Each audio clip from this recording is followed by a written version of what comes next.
મારી શાળામાં ધોરણ 1 થી 8 ના કુલ 62 વિદ્યાર્થીઓ અભ્યાસ કરે છે અને બાલવાટિકા સહિત ધોરણ 1 થી 8 છે.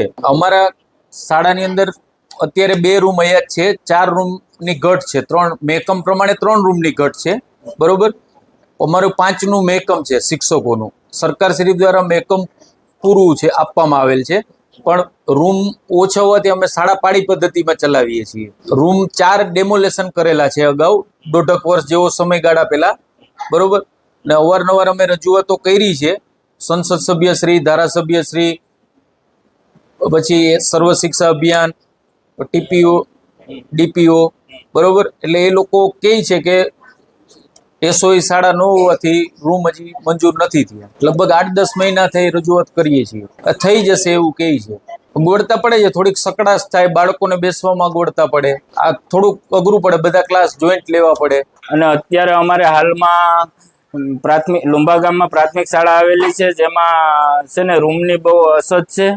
અને 1 થી 8 ધોરણ છે, 5 શિક્ષકો છે અને 2 ઓરડા અત્યારે છે. હાલમાં અમારે 7 ઓરડા હતા, પણ સરકારના ઓલાના હિસાબે જર્જરિત થઈ ગયા હતા, એટલા માટે એનું ડિમોલેશન કરી નાખ્યું. અને વારંવાર અમે ડીએમએફમાં, એસએસસીમાં, ટીપીઓને, ટીડીઓને બધાને રજૂઆતો કરી, બરાબર, પણ અત્યારે અમારી કોઈ રજૂઆત સાંભળી નથી.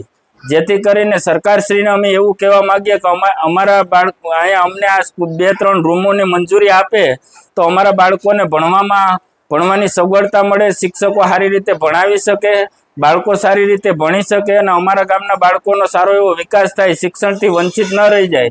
એટલા માટે સરકારશ્રીને અમે એટલું કહીએ કે અમારા ગામમાં વહેલી તકે રૂમ ફાળવવા આપ સાહેબને નમ્ર વિનંતી કરીએ છીએ. અમે છેલ્લા 10-12 મહિનાથી રજૂઆતો કરીએ છીએ કે થઈ જશે, બરાબર, પણ એવા જે બધી કોઈ એનો જવાબ આવ્યો નથી સાહેબ. અત્યારે તમે જોવ તો એક રૂમમાં 1 થી 4 ધોરણના વિદ્યાર્થી, 1 થી 4 ના 2 ને 5 થી 8 ના વિદ્યાર્થી 2. તો એમાં અલગ અલગ વિષયોનું અલગ અલગ નોલેજ આપવામાં આવે તો ધારો કે પહેલા ધોરણના બાળકને 4થા ધોરણનું નોલેજ આપે તો કઈ રીતે બાળક શિક્ષણ લઈ શકે. એટલા માટે થઈને અમે સરકારશ્રીને એટલું કહીએ ને અમારે તો અહીંયા ડીએમએફની ગ્રાન્ટ પણ અત્યારે અમારા ગામમાં લુંબા ગામમાં કાયમી માટે 4 લાખ ઉપરની રોયલ્ટીને ફળાય તો અમારા ગામમાં 3 થી 4 રૂમ સરકાર આપે એવી અમે એને વિનંતી કરીએ છીએ.